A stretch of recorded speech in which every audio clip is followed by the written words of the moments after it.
এমন মানুষ আছে লম্বটি সাইজও ভালো, কালারও সুন্দর, কিন্তু চোখ দুটি সমান না, একটি ছোট আর একটা কাটো টেকলা, যেমন গোলাম আহমদ কাদিয়ানি। তাহলে সব দিক দিয়ে কামায় কোন না কোন দোষ আছে, কিন্তু আমাদের নবী এমন সুন্দর, আল্লাহ নবীর সুন্দরের ক্ষেত্রে কোনো আপত্তি করার কোনো সুযোগ নাই। আম্মা জান আয়েশা বলেন, লানা শামসুন ওয়ালিল আফাক শামসুন ওয়া শামসি আফদালু মিন শামসিস সামাই ফাইন্না শামসা তাতলু বাদাল ফাজরি ওয়া শামসি তাতলু বাদাল ইশাই। জোরে বলেন আল্লাহু আকবার। আম্মা জান আয়েশা বলেন, পৃথিবীর মানুষেরা রে, দুনিয়ার একটা সূর্য আছে, আমি আয়েশারও একটা সূর্য আছে। একটু দূরে বলেন না, হে পৃথিবীর মানুষ, দুনিয়ার সূর্যের চেয়ে আমি আয়েশার সূর্য শ্রেষ্ঠ এবং দামি। সুবহানাল্লাহ বলেন। কেন? দুনিয়ার সূর্য ফজরের পরে দিনের বেলা উঠে, আর আমি আয়েশার সূর্য দিনের বেলা লই, আশারের পরে আমার ঘরে উদয় হয়। এখন বলেন এই সূর্যটা কে? বলবো? একটু জোরে বলেন না। ওই সূর্য আমার আপনার নবী রাহমাতুল লিল আলামিন। আল্লাহ নবী কেমন সুন্দর ছিলেন, পূর্ণিমার চাঁদের চেয়েও আমাদের রসুল বেশি সুন্দর। কোন বর্ণনায় পাওয়া যায়, যদিও বর্ণনাতে কিলকাল আছে, কিন্তু মেনে নেওয়া যায়।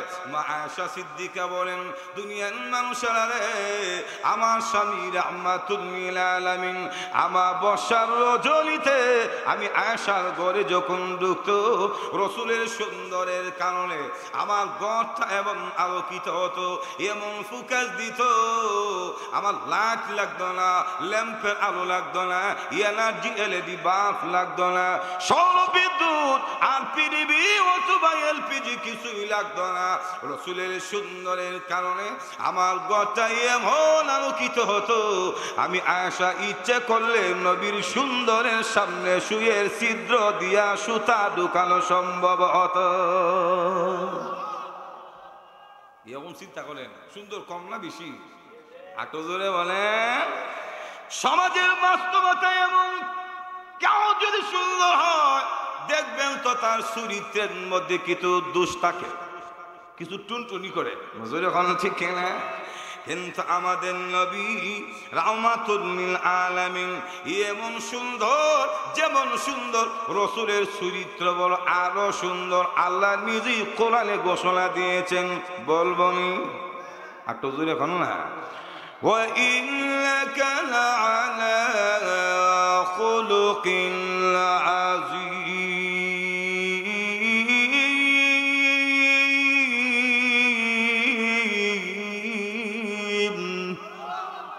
আল্লাহ রাব্বুল আলামিন বলেন, নবী গো, ওয়া ইন্নাকা লাআলা খুলুকিন আযীম, নিশ্চয় আপনি মহান চরিত্রের অধিকারী। আল্লাহর নবী কেমন চরিত্রবান ছিলেন?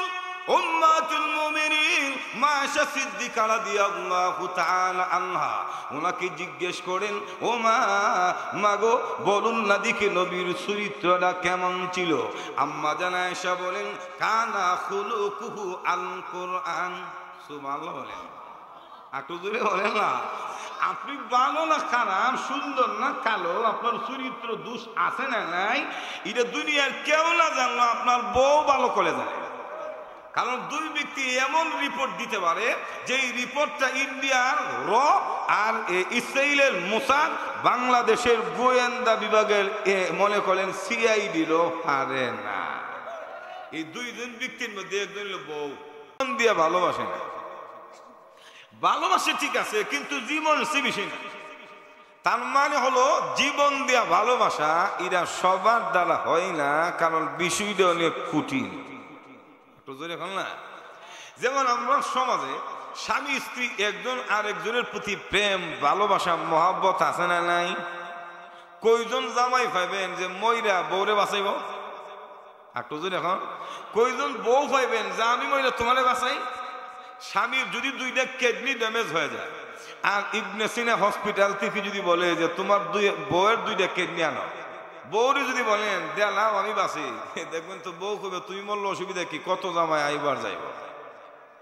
একটু যদি এখন ঠিক শুধু বউর ক্ষেত্রে না, আপনার ক্ষেত্রে কইেন, আপনি যদি আপনার স্ত্রী বলে যে আমি তো মেরে যাই, কিডনি নাই, তোমার 2টা দেলাও, তো দেখবেন তো এই সমাজের কয়জন পুরুষ পাবেন কিডনি দেবেন না, বলবে যে অসুবিধা নাই, বউর কি দুনিয়া তো অভাব আছে।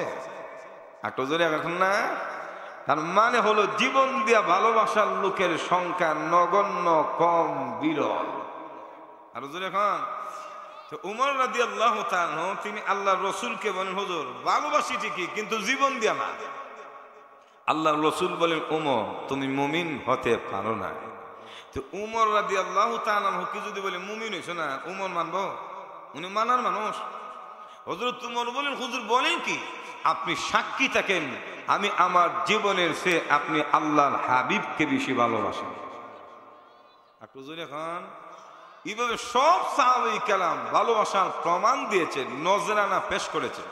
এক সাহাবী এসে বলে হুজুর কিয়ামত কখন হবে? মাতা তাকুমুস সাআ, কিয়ামত কোন দিনে? রাসূল বলেন তুমি কিয়ামতের যে আগ্রহ দেখা, কিয়ামতের ফুজিয়া চিনিবে না। কারণ কিয়ামত এমন একটা দিন না যে এখানে কিয়ামত হইলে তো মানে শ্বশুর বাড়ির মতো শুধু খাচ্ছি আর হুলাও কুরমা খাওয়াইব, এখন ঠিক না?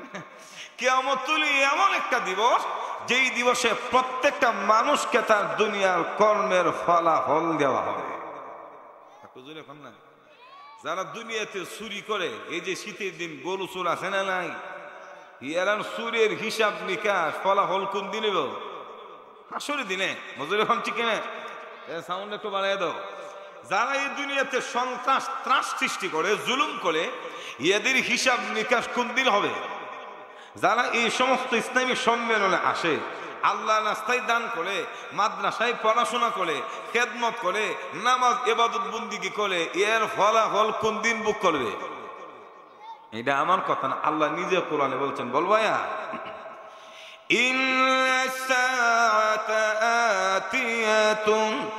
আকাদু উখফিহা লিতুজজা কুল্লু নাফসিন বিমা তাসআ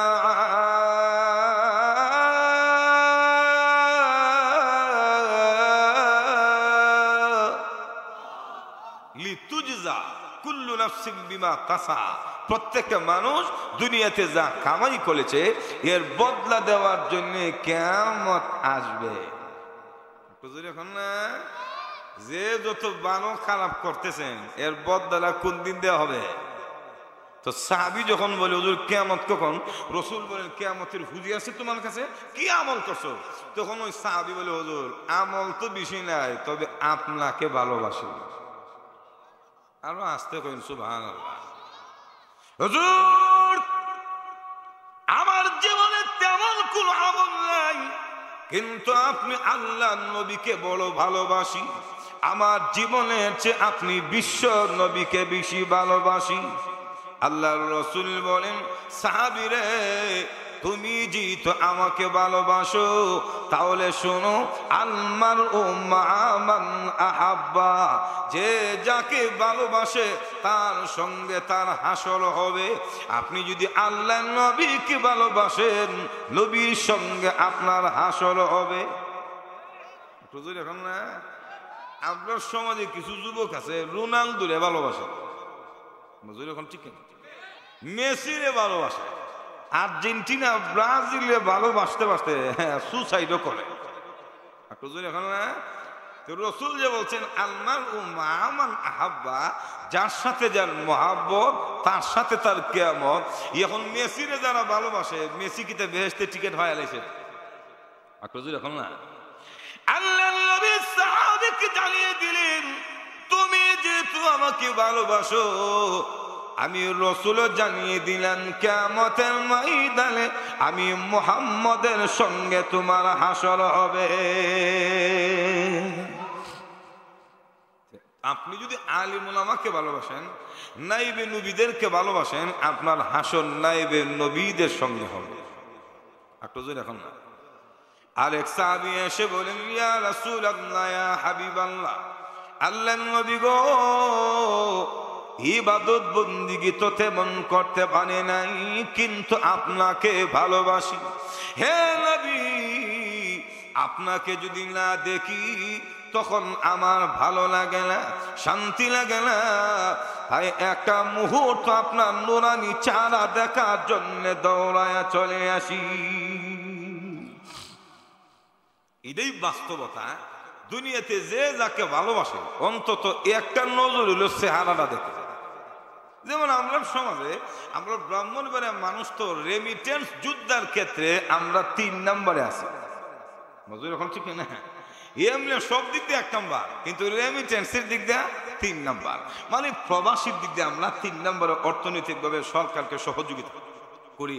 তো আচ্ছা বলুন, আমাদের সমাজের অনেক ভাইরা যারা বিদেশে আছে, বউ বাচ্চা রেখে 2 বছর 4 বছর 5 বছর এমন প্রবাসী আছে না নাই? আলো জোরে বলেন। তো দেখবেন তো সারাদিন কর্ম করে বিকাল বেলা ওয়াইফাই অথবা এমবি কানেক্ট করে ইন্টারনেট, ইমোতে, হোয়াটসঅ্যাপে, মেসেঞ্জারে ভিডিও হলে কথা বলে। কেন? সারাটা দিন কাজ করে, এখন তো ঘুমাইবো, চেহারা দেখে কেন? তার কারণ বউ বাচ্চার প্রতি, নিজের স্ত্রীর প্রতি ভালোবাসা আছে, তাই ক্লান্ত শরীর না দেখলে ঘুমাই দিত না। এখন আল্লাহ নবী, বিশ্ব নবীর সাহাবীরা আল্লাহ রসুলকে এমন ভালোবাসতেন, নবীকে না দেখলে ভালো লাগতো না। সাহাবায়ে কেরাম কেন দেখবেন না? শিফাউল কুলুব, লিকাউল মাহবুব, চিত্তের ঔষধ, প্রেমাস্পদের সাক্ষাৎ। যখন ঠিক না, সাহাবায়ে কেরাম নবীকে কেন দেখবেন না, কেন সাক্ষাৎ চায়? তার কারণ হলো আল্লাহর নবী চেহারার মধ্যে এমন ভালোবাসা, এমন আকর্ষণ, এমন বরকত আল্লাহ দিয়েছেন। সাহাবায়ে কেরাম বলেন, পৃথিবীর মানুষের আমরা যখন ক্ষুধার্ত থাকতাম, বলে খাবার নাই, পেটও খাবার নাই, এমন অবস্থায় আল্লাহর নবীর নুরানি চেহারা দেখে পেটের ক্ষুধা নিবারণ হয়ে যেত। চিন্তা করেন, রসুলের চেহারা দেখলে পেটের ক্ষুধা দূর হইতো। আর আমরা দেশে যারা একজন আরেকজনের ভালোবাসে, ক্ষুধা আরো বাড়ে।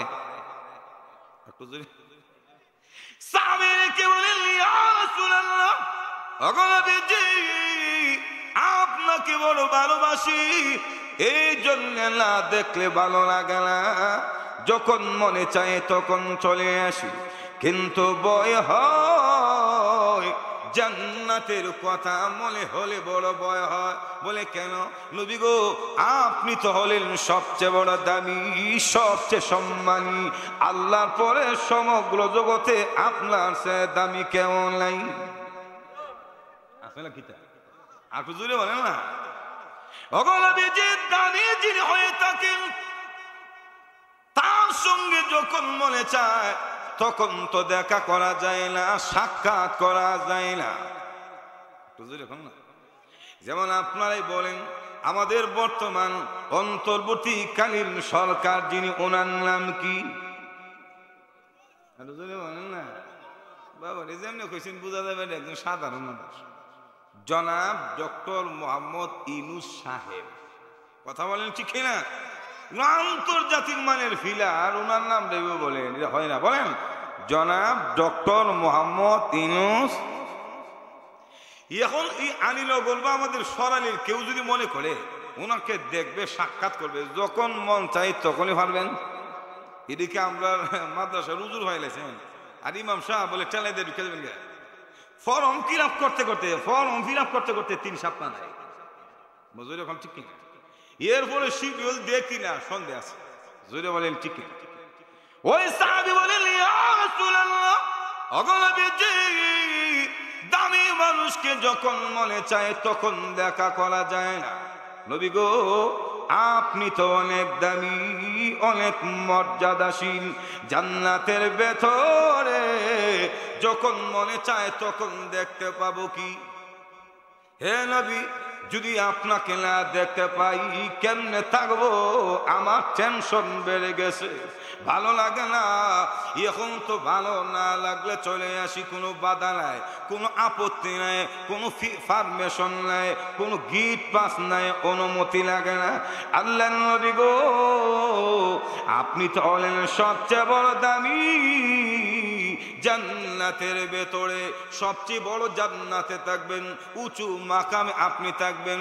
ওই দিন আপনাকে যদি না দেখি কেমনে থাকবো, আমার মনকে কেমনে বোঝাবো? আপনি বলুন কিয়ামতের ময়দানে জান্নাতের ভিতরে দেখতে পাবনি। আল্লাহ রসুল কোনো কথা বলেন না, কোনো জবাব দেন না। রসুল বুঝতে পেরেছেন ওই সাহাবী আল্লাহ রসুলকে ভালোবাসেন, মহাব্বত করেন, নবীর প্রতি তার প্রেম এবং ভালোবাসা আছে, কিন্তু কি জবাব দিবেন? কথার মধ্যে তো যুক্তি আছে। মজুর এখন ঠিক না, আরো জোরে বলেন না। আল্লাহ নবী কোনো কথা বলেনি, কি জবাব দিবেন? যখন মনে চায় তখন দেখতে পাবি কি, সাক্ষাৎ পাবি কিনা? রসুল কোনো কথা বলে না। এই পরিস্থিতিতে ওই সাহাবীর প্রশ্নের জবাব দেওয়ার জন্য আল্লাহ কোরআনের আয়াত নাযিল করে দিয়েছে। চিন্তা করেন, তারা কেবল আশিক ছিল। সুবহানাল্লাহ জুড়ে পান। ومن يطع الله والرسول فأولئك الذين أنعم الله عليهم من النبيين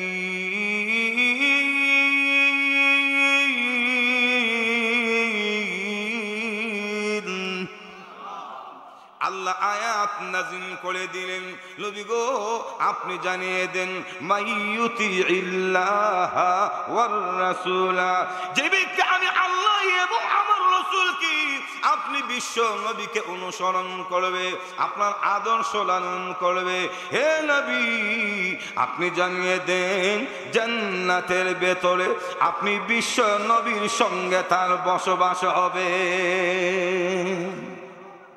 তাহলে লোক করে দেখেন, রসুলকে ভালোবাসলে, আল্লাহর হাবিবকে মহাব্বত করলে ঈমান মজবুত হয়, নবীর সঙ্গে হাসর হয়। 3 নাম্বার রসুলের সঙ্গে জান্নাত হয়।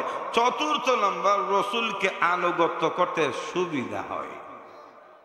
দেখুন না, তাছাড়া নবী বলেন, মান আহাব্বা সুন্নতি ফাকাদ আহাব্বানি ومن أحبني كان معي في الجنة وفي رواية أخرى من أحيا سنتي فقد أحياني ومن أحياني كان معي في الجنة আল্লাহ রসুল বলেন, তিরমিজির বর্ণনায় এসেছে, যে ব্যক্তি আমি রসুলের সুন্নতকে জিন্দা করে সে যেন আমাকে জিন্দা করলো। আকরুজুর এখন না, যে ব্যক্তি আমার সুন্নতকে মহব্বত করবে সে আমাকে মহব্বত করবে, যে আমার আদর্শ গ্রহণ করলো সে যেন আমাকে মহব্বত করলো। আল্লাহর রাসূল বলেন, ওয়ামান আহাব্বানি কানা মাই ফিল জান্নাহ, আমার সুন্নতের রঙে জীবনটা রঙায়া, আমার আদর্শের চাদর দ্বারা তার দেহটাকে ডেকে ব্যক্তি আমি নবীর প্রতি ভালোবাসার প্রমাণ দিয়েছে। কিয়ামতের ময়দানে আমি মুহাম্মদের সঙ্গে আল্লাহ জান্নাতের মেহমান হবে। তাহলে আল্লাহর ভালোবাসা পাওয়ার অন্যতম মাধ্যম হলো নবীর আদর্শ। আকজুর এখন না, তাছাড়া সমাজে একজন আরেকজনকে যে গুণ অথবা কোয়ালিটির কারণে অনুসরণ করে, মহাব্বত করে, ভালোবাসে, সবগুলি গুণ আল্লাহর নবীর মধ্যে আছে। সব বলার টাইম নাই, 1-2টা বলি অসুবিধা হবে না তো? একটু জোরে বলেন না। 1 নাম্বার হলো সৌন্দর্য। এই পৃথিবীতে সবাই দেখবেন সুন্দরের পূজারী। জামা কিনতে চা দেখে সুন্দর জামা কোনটা, যখন ঠিক কিনা? সবজি কিনতে চা ভালো একবার পরিষ্কার স্বচ্ছ কোনটা, জোরে বলেন ঠিক কিনা? বিয়া শাদীর ক্ষেত্র সুন্দর দেখে, একবারে কানা বেলা চুপ দিয়ে দেখে না, এরপরে দেখবেন তো সুন্দর না হইলে এখন ঠিক না। এখন সুন্দর ব্যক্তি তার কালার দলা রাত আর দিন যেমন সমান, কালো আর সুন্দর তো সমান নয়। একটা দেওয়ালে যদি সাদা কালার একটা কালার একটা গোল্ডেন কালার লাগায় কালারে বলেন দেখো তো দেখি কোনটা সুন্দর, এ কি বুঝতে পারে? সে হাত লাগাইলে দেখবে কালা দলা সব সমান, শুধু সিমেন্ট আর মাটি ছাড়া আর কিছু না। এরপরে দেখবেন সুন্দরকে খোঁজে এই পৃথিবীতে মানুষ, সবাই সুন্দরীর পূজারী, সুন্দরকে গ্রহণ করে।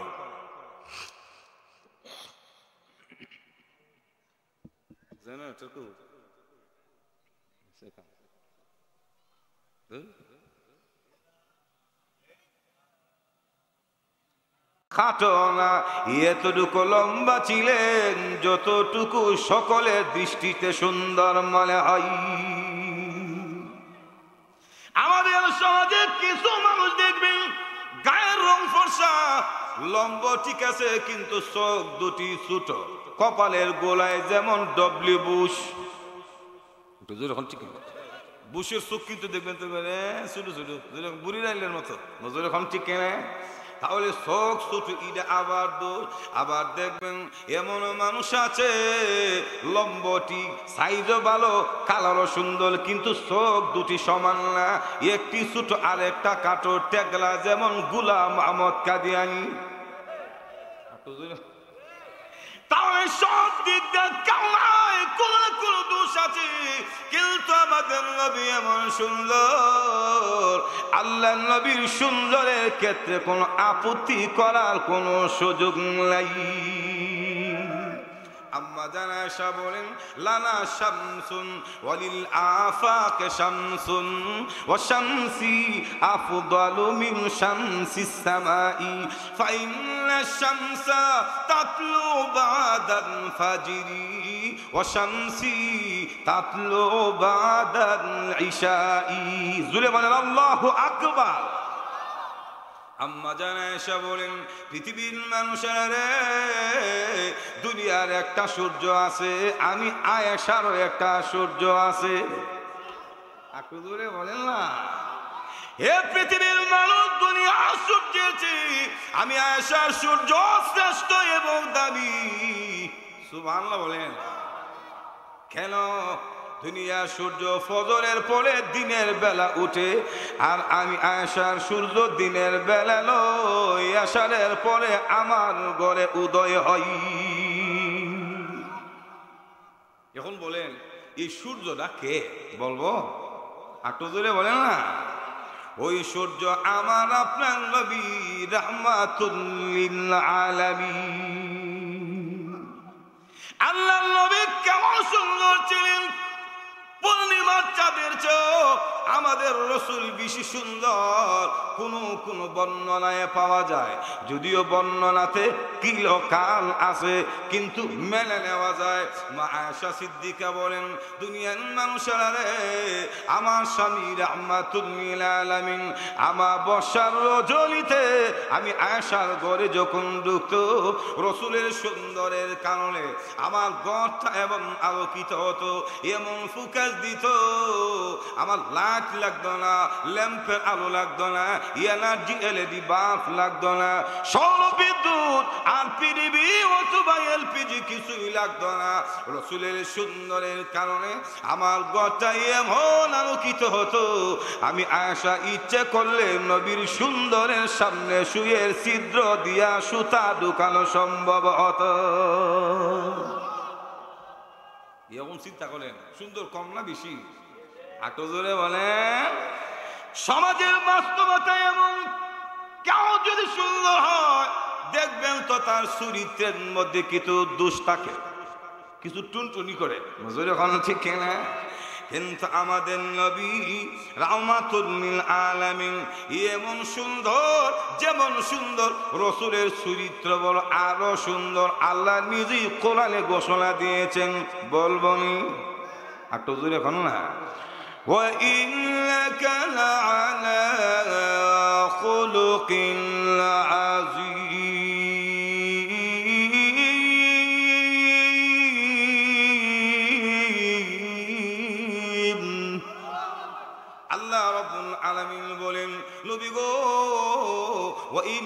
ইন্নাকা লাআলা খুলুকিন আযীম, নিশ্চয় আপনি মহান চরিত্রের অধিকারী। আল্লাহর নবী কেমন চরিত্রবান ছিলেন? উম্মাতুল মুমিনিন মা আয়েশা সিদ্দিকা রাদিয়াল্লাহু তাআলা আনহা ওনাকে জিজ্ঞেস করেন, ও মা গো, বলুন না দেখি নবীর চরিত্রটা কেমন ছিল? আম্মা জান আয়েশা বলেন, কানা খুলুকুহু আল কুরআন। সুবহানাল্লাহ বলেন, একটু জোরে বলেন না। আপনি ভালো না খারাপ, সুন্দর না কালো, আপনার চরিত্র দোষ আছে না নাই, এটা দুনিয়ার কেউ না জানলো, আপনার বউ ভালো করে জানে। কারণ দুই ব্যক্তি এমন রিপোর্ট দিতে পারে যে এই রিপোর্টটা ইন্ডিয়ার র আর ইসরায়েলের মোসাদ, বাংলাদেশের গোয়েন্দা বিভাগের মনে করেন সিআইডিরও পারে না। এই দুইজন ব্যক্তির মধ্যে একজন হলো বউ। মজুর এখন ঠিক না? আপনি কেমনে খান, আপনি কেমনে ঘুমান, কিসের ব্যবসা করেন, আপনি কি নেশা করেন কিনা, সিগারেট খান কিনা, মজুর এখন ঠিক না? ঘুমাইবার সময় দোয়া করেন কিনা, বাথরুমে গিয়ে কত লোক দেরি করেন, এইটা সিআইডি জানেন, আপনার বউ জানে। আরো জোরে বলেন না, এরা জানে। আর সহজে কিন্তু বউ জামার প্রশংসা করে না। একটু জোরে এখন ঠিক না? আপনি যত স্মার্ট হন না কেন, কিছু না কিছু দুষ তুইলা দৌড়বই। জোরে এখন ঠিক না? কিন্তু আম্মা জান আয়েশা সিদ্দিকা উনি আল্লাহর নবীর মুখোশী হওয়ার পরও উনি বলেন, ও পৃথিবীর মানুষেরা, কানা খুলুকুহু আল কুরআন, আমার স্বামীর চরিত্রটা যেন কোরআনের মতো। অর্থাৎ আল্লাহ 30 পারা কোরআনে যেমন কোনো ভুল নাই, কোনো সন্দেহ নাই, কোনো সংশয় নাই, কোনো ত্রুটি নাই, আল্লাহর নবীর মহান চরিত্রের মধ্যে কোনো ত্রুটি নাই। একটু জোরে বলেন না সুবহানাল্লাহ। যে দিক দিয়ে হাত দেরি সেই দিক দিয়ে আমাদের রসুল সেরা। মজুর এখন ঠিক না? সবটা বলবার চাইলে বুঝে না, একটা কথা আছে না, সন্ধ্যার সময় মুদা খুশি, গৃহস্থের মন খুশি। আমিও আরেক জায়গায় যাইতাম, এদিক দিয়ে টাইমও কম, কত বুঝেন, এরম পাগল পাড়া কয়েকদিন মাহফিলের লাস্টের তাফসিরের দিন আখির মোনাজাত ইজ্জত বলে যায় ওরা। তো আসুন আসুন বলছিলাম, আরেকটা কারণ, পৃথিবীতে একজন আরেকজনকে হলু করে বক্ত হয়, অনুসরণ করে, তখন তার মধ্যে যদি কোনো কেরামতি থাকে, এখন ঠিক না, কেরামতির বক্ত ফুক দিয়া যদি গ্লাস পাড়াইলা, পুকুরের পানি শুকাইলা, তে কইব মাশাআল্লাহ, বাবা বড় কামেল, হুজুরের ভিতরে মান আছে। হুজুর এখন মূলত এগুলি হক এবং হককালি হওয়ার জন্য আলামত না, এটা যথেষ্ট না। কারণ অনেক সময় অনেক অমুসলিম ব্যক্তি, অনেক সন্ন্যাসীও কুফরির মাধ্যমে এমন অলৌকিক ঘটনা ঘটাইছে। এখন ঠিক না? আপনি দেখবেন রসুলের আদর্শ আছে কিনা, রসুলের সুন্নত আছে কিনা, আল্লাহওয়ালা কিনা, নবীর তরিকা মতে চলে কিনা, যেরকম ঠিক কিনা। যেমন এক ব্যক্তি আশরাফ আলী থানভী রহমতুল্লাহ আলাই, ওনার কাছে এক লোক আসে, বলে হুজুর আমাকে কালেমা পড়ে মুসলমান বানান। হুজুর বলেন, তুমি না সাধক মানুষ, সন্ন্যাসী, আবার কালেমা পড়ে মুসলমান কেন? তখন বলে, হুজুর না, আমি সাধনা করে দেখেছি, ইসলাম ছাড়া সাধনার কোনো মূল্য আল্লাহর কাছে নাই। ও কি সাধনা করছো? হুজুর সাধনা এমন পর্যায়ে গেছি, সাধনা করতে করতে কুফরি কালাম নিরামিষ খায়া এখন আমি নৌকা ছাড়া নদী পার হতে পারি। আমরা ব্রাহ্মণবাড়ির তিতাস নদী যদি আর বৈরবের মেঘনা যদি কেউ নৌকা ছাড়া পারো, সুবহানাল্লাহ, এই বেটার বক্তের অভাব থাকবো। একটু জোরে বলে না, হুজুর আমি নৌকা ছাড়া নদী পার হতে পারি, শুধু তাই নয়, বিমান চালা আকাশ উঠতে পারি। হে হুজুর, হে তানবী, শুধু তাই নয়, আগুন দিয়ে হাঁটতে পারি, আগুন আমাকে পুরাই না। তানবী রহমতুল্লাহ বলে, তাহলে তো মোটামুটি কম না, যেহেতু আগুনে তোমার ফুরে না, জাহান্নামে গেলেও তো অসুবিধা নেই। মজুর এখন কিন্তু লোককে বলে না, হ্যাঁ তাহলে আমি যতই কেরেশমা দেখাই না কেন, আমি উঠতে উঠতে আকাশের কাছাকাছি যখন যায়, এমনি কান লাগা শুনি কে যেন আল্লাহর কোরআনের একটি আয়াত আমাকে শোনায়া দেয়। কোরআনের আয়াত শুনতে দিলেও আমার পাওয়ার শেষ হইতে দিল না। কারণ সত্যের সামনে, হকের সামনে বাতিল যতই শক্তিশালী হক না কেন, আত্মসমর্পণ করতে বাধ্য। কথা বলেন ঠিক কিনা? দুনিয়ার সকল তাগুত আমাদেরকে যতই হুমকি দুমকি দেখ না কেন, আমরা ইমানদার, আমরা নড়ে চলে বসার মানুষ নয়। কথা বলেন ঠিক কিনা? যেমন বানত আমরা সুকরাঙ্গায় থাকা, কিন্তু দেখা যায় পুরো বাংলাদেশের মানুষ বাংলাদেশের সার্বভৌমত্ব রক্ষার জন্য এত বড় সুপার পাওয়ার পারমাণবিক শক্তিধর ভারতের সাথেও কিন্তু চ্যালেঞ্জ তুলে দিয়েছে বাংলার তৌহিদি জনতা। কথা বলেন ঠিক কিনা? আমরা ঘোষণা দিয়েছি আমরা সংখ্যায় কম হইতে পারি, আমাদের অস্ত্র কম থাকতে পারে, কিন্তু এমন একটি অস্ত্র আমাদের কাছে আছে যেটা মোদিজির কাছে নাই, এটার নাম হলো ইমান। আকো জোরে বলেন ঠিক কিনা? আমরা ইমানের বুনিয়াদে কথা বলি, আমরা হকের জান্না নিয়ে গড়ি। বাংলাদেশের সার্বভৌমত্ব রক্ষার জন্য যদি প্রয়োজন হয় 4.5 লক্ষ সেনাবাহিনীর কাঁধে খাত রেখে মাতৃভূমি হেফাজতের জন্য ঝাঁপিয়ে পড়তে কারা কারা প্রস্তুত আছে হাত তাল্লা দেখায় দেয়।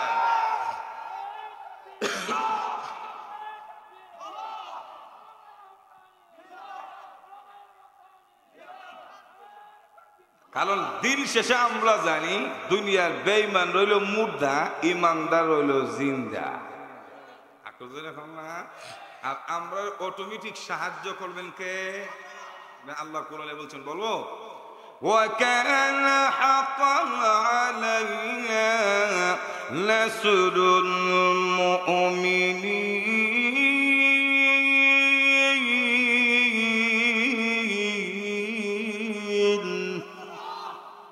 ইমানদারকে সাহায্য করার দায়িত্ব কার? আল্লাহর ওয়াদা। দুনিয়ার নেতারা ওয়াদা মিস করতে পারে, কিন্তু আল্লাহর ওয়াদা মিস নাই। আকল জোরে বলেন না?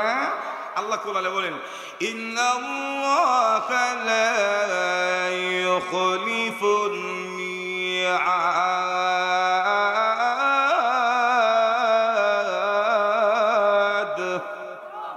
আকল জোরে বলেন না?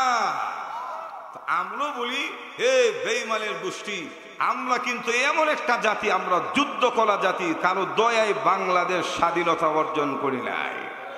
কথা বলেন ঠিক কিনা? আমরা রক্ত দিয়েছি, জীবন দিয়েছি, মায়ের দেশের জন্য আবার দিব, কিন্তু দেশের ক্ষেত্রে কারো সামনে চুর পরিমাণ ছাড় দেওয়া হবে না। আরো জুড়ে বলেন ঠিক কিনা? প্রয়োজন বোধে বাংলাদেশের এক একটি মাদ্রাসা সেনানিবাস বা ক্যান্টনমেন্টে পরিণত করা হবে। কথা বলেন ঠিক কিনা? আমরা প্রস্তাবনা দেই বাংলাদেশ সরকারকে, বর্তমান যিনি আছেন, আমাদের যেহেতু এন্টি গ্রুপ আছে, যে কোনো সময় আমাদেরকে অ্যাটাক করতে পারে, তাই আমরাও এই দেশের মাধ্যমিক বিদ্যালয় থেকে নিয়ে একবার ইউনিভার্সিটি পর্যন্ত প্রত্যেকটি দেশের যুবকদেরকে, ছাত্রদেরকে সামরিক ট্রেনিং দিতে বাধ্য করতে হবে। কথা বলেন ঠিক কিনা? আলো জোরে বলেন। তোদা বলছিলাম যে ইমান না থাকলে কোনো দাম নাই, আর ইমানদাররা সামনে বাতিল্লা সবসময় পরাজিত হয়েছে, হবে ইনশাআল্লাহ। তো লোকটা বলে, হুজুর আমি যতই কেরামতি দেখায়, আকাশে যখন উঠতে উঠতে কাছাকাছি যায়, এমনি আমার কেন একটা আয়াত আসে, আল্লাহর আয়াতটা শোনার পরে আর আমার পাওয়ার থাকে না। হুজুর এখন ঠিক না? তো আয়াতটা কি বলবো? وَمَن يُشَاقِقِ الرَّسُولَ مِن بَعْدِ مَا تَبَيَّنَ لَهُ الْهُدَى وَيَتَّبِعْ غَيْرَ سَبِيلِ الْمُؤْمِنِينَ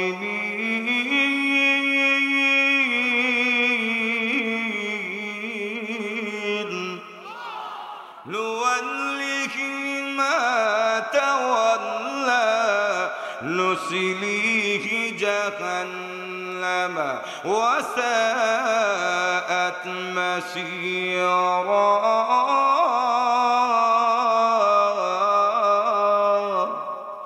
আল্লাহ রাব্বুল আলামিন বলেন, মাইয়ুশাকিকির রাসূলা মিন বা'দি মা তাবায়্যানা লাহুল হুদা। বান্দারে, হেদায়েতের পথ উন্মোচিত হওয়ার পরে, ইসলামের সত্যতা প্রকাশিত হওয়ার পরে, যে ব্যক্তি আমার নবীর আদর্শের নাফরমানি করে, আমার রসুলের আদর্শ গ্রহণ করে না, মুমিনের পথ ছাড়া ভিন্ন পথে চলে, আল্লাহ রাব্বুল আলামিন বলেন নুওয়াল্লিহি মা তাওয়াল্লা, আরে বান্দা সে যেই পথে চলতে চায় আমি আল্লাহ তাকে সেই পথে চালাই। তুমি যেই পথে চলতে চাও ইসলাম লাগবে না, আমার নবীর আদর্শ ছাড়া। তুমি যদি আগুন দিয়ে হাঁটতে চাও আমি আল্লাহ আগুন দিয়ে হাঁটাই। তুমি যদি বিমান চালা উঠতে চাও আমি বিমান চালা ওড়াই। তুমি যদি নদী পার হতে চাও নৌকা চালা পাড়ি দেওয়ায়। কিন্তু ইদার নাম সফলতা না, নুসলিহি জাহান্নাম।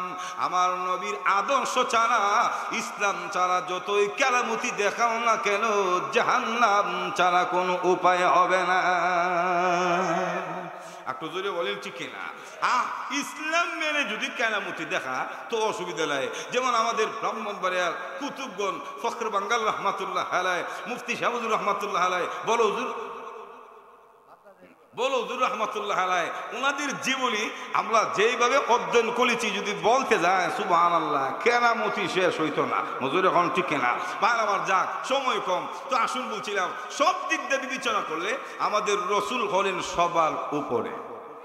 হুজুর এখন তো রসুলের আদর্শ ধরলি আল্লাহ পাওয়া যাবে, জান্নাত পাওয়া যাবে। এখন এই নবীর আদর্শ কোনটা, কেমনে আপনি আদর্শ মানবেন? এই শিক্ষা কোথায় দেওয়া হয়? জগন্নাথ বিশ্ববিদ্যালয়, এখন না সরেল কলেজে এই শিক্ষা দেওয়া হয়। একমাত্র এই দেশের মাদ্রাসা, বিশেষ করে বাঙালি জাতির জাতীয় প্রতিষ্ঠান কওমি মাদ্রাসা। আকলদুরে মানে ঠিক কিনা?